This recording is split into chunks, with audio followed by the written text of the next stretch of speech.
সেদিন আমি একটা ভাইরাল ডিম রেসিপি ট্রাই করছি। এটা ছিল আমি একজনকে দেখছিলাম তাহসান খান বউ রোজাকে এভাবে খাইতে। তো আমি যেটা ডিম নিয়ে এনেছি সেটা আমি সিদ্ধ করতে দিয়ে দিলাম।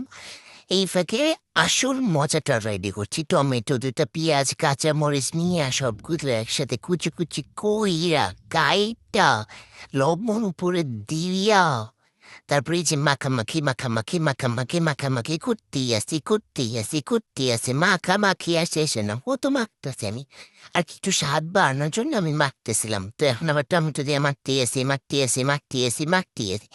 তারপরে এই যে আমার ডিম সেটি তো ডিমগুলোর উপরে এখন আমি একটু করে টমেটো দিয়ে দিব, মানে স্পেশাল রেসিপিটা। তারপরে এই যে একটু উফ পড়ে গেছে। তারপরে এই যে আমার সবগুলা রেডি। এখন আমি এটা মজা মজা করে খাবো।